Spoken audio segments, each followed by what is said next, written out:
সকলোকে মোৰ চেনেললৈ পুনৰবাৰ স্বাগতম জনাইছো। মই আজিও আপোনালোকৰ আগত কেইটামান খবৰ জনাম, গতিকে ভিডিঅ'টো শেষলৈকে চাই থাকিব। আৰু মোৰ চেনেলটো যদি আপোনালোকে পোনপ্ৰথমবাৰৰ বাবে আহিছে তেন্তে চেনেলটো ছাবস্ক্ৰাইব কৰিব আৰু বেল আইকনটো প্ৰেছ কৰিব। প্ৰথম খবৰটো হ'ল যোৱাকালি দেশৰ প্ৰধানমন্ত্ৰী নৰেন্দ্ৰ মোদী ডাঙৰীয়াই দেশবাসীক সম্বোধন জনায়, লগতে দেশত চতুৰ্থ পৰ্যায়ৰ লকডাউনৰ ইংগিত দিয়ে। যিহেতু দেশত কৰোনা আক্ৰান্ত লোকৰ সংখ্যা এতিয়াও কমা নাই, কৰোনা আক্ৰান্ত লোকৰ সংখ্যা ক্ৰমান্বয়ে বাঢ়ি গৈ আছে। সেইকাৰণে প্ৰধানমন্ত্ৰীগৰাকীয়ে দেশত চতুৰ্থ পৰ্যায়ৰ লকডাউনৰ বিষয়ে চিন্তা চৰ্চা কৰিছে। 17 মেলৈকে দেশত তৃতীয় পৰ্যায়ৰ লকডাউন চলি থাকিব। তো গতিকে 18 মেৰ পূৰ্বে চতুৰ্থ পৰ্যায়ৰ লকডাউনৰ বিষয়ে প্ৰধানমন্ত্ৰীগৰাকীয়ে বিস্তৃতভাৱে জনাব। আৰু এটা দেশৰ কাৰণে অতি ভাল খবৰ, প্ৰধানমন্ত্ৰীগৰাকীয়ে দেশৰ কাৰণে ঘোষণা কৰিলে 20 লাখ কোটি টকাৰ আৰ্থিক পেকেজ। নেক্সট মই আপোনালোকক আৰু এটা খবৰ জনাম চাকৰিৰ বিষয়ক লৈ। আসাম পুলিচত কেইবাটাও পোষ্ট খালী হৈছে কেইবাটাও বিভাগত। এই পোষ্টখিনি লকডাউনৰ পূৰ্বেই মুকলি হৈছিলে, কিন্তু যিহেতু লকডাউন চলি আছিলে সেইটো কাৰণে এপ্লাইৰ প্ৰচেছটো বন্ধ কৰি থোৱা আছিলে। এতিয়া আকৌ এপ্লাই অনলাইন লিংক এক্টিভ কৰা হৈছে, গতিকে আপোনালোকে পোষ্টবোৰত এপ্লাই কৰক।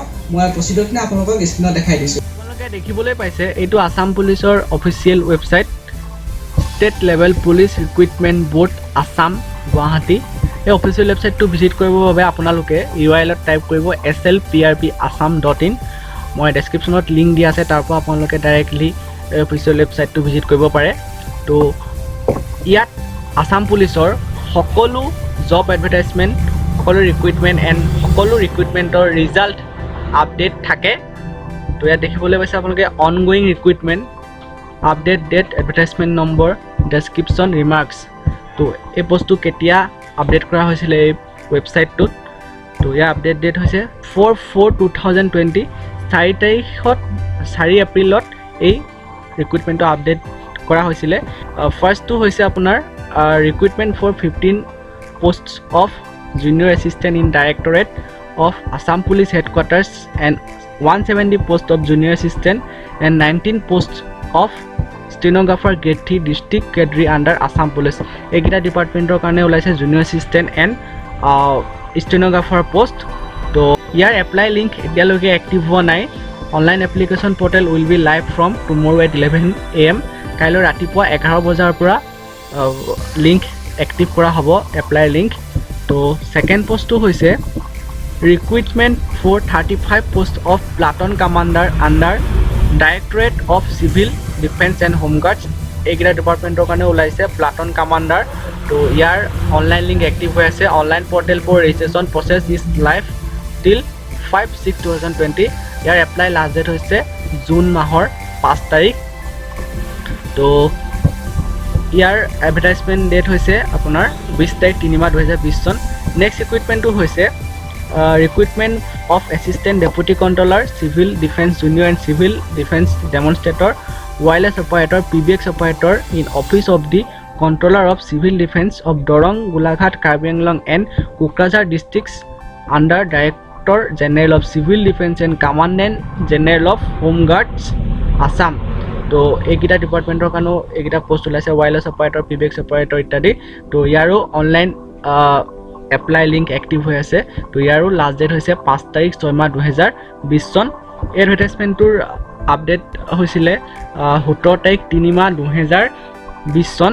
তো ইয়াত যিটো এডভাৰটাইজমেণ্ট দেখিছে, এই এডভাৰটাইজমেণ্টত ক্লিক কৰাৰ লগে লগে এই পোষ্টকেইটাৰ এডভাৰটাইজমেণ্ট দেখিব পাব। কি কোৱালিফিকেশ্যন লাগিব, তো কোন কেটেগৰীৰ কাৰণে কিমানটা পোষ্ট আছে, সকলো ডিটেইলছ এডভাৰটাইজমেণ্টত ক্লিক কৰাৰ লগে লগে এডভাৰটাইজমেণ্টখন অ'পেন হ'ব আৰু তাত আপোনালোকে সকলোৱে ভালদৰে চাব পাৰিব। মোৰ নেটটো অলপ শ্ল' আছে, সেইটো কাৰণে ওলোৱা অলপ লেট হৈছে। দেখিব পাইছে এডভাৰটাইজমেণ্ট ডিটেইলছ, সকলো কিমান পোষ্ট আছে, কোন কেটেগৰীৰ কাৰণে কিমানটা পোষ্ট আছে, সকলো ডিটেইলছ ইয়াত আপোনালোকে দেখিব পাব। নেক্সট আৰু এটা ইয়াত দেখিবলৈ পাইছে, এইটো 25 তাৰিখ 3 মাহ 2020 চনত আপডেট হৈছিলে। Recruitment of constable in Assam police pursuant to advertisement issued on 25/4/2018 and notice addendum issued on 19/12/2019. তো এই আসাম পুলিচৰ 2018 যিখিনি পোষ্টৰ কাৰণে এপ্লাই হৈছিলে, তো আৰু তাৰপিছত 2019 আকৌ এপ্লাই হৈছিলে, কেইটামান পোষ্ট নতুনকৈ এড কৰিছিলে।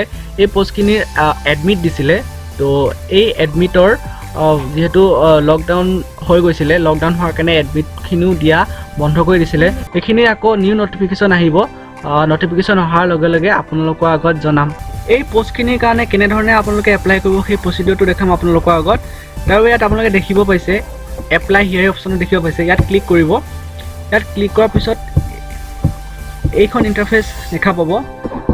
ইয়াত আপোনালোকে দেখা পাইছে ইনষ্ট্ৰাকশ্যন পেজ। ইনষ্ট্ৰাকশ্যন পেজখনত সকলো কেনেধৰণে আপোনালোকে এপ্লাই কৰিব, ফটো চাইজ কিমান লাগিব, ফটো ৰিজলিউশ্যন কিমান লাগিব, ছিগনেচাৰ চাইজ কিমান লাগিব, ছিগনেচাৰ ৰেজলিউশ্যন কিমান লাগিব, কি কি ডকুমেণ্টছ আপলোড কৰিব লাগিব, সকলোৱে ডিটেইলছ দিয়া আছে।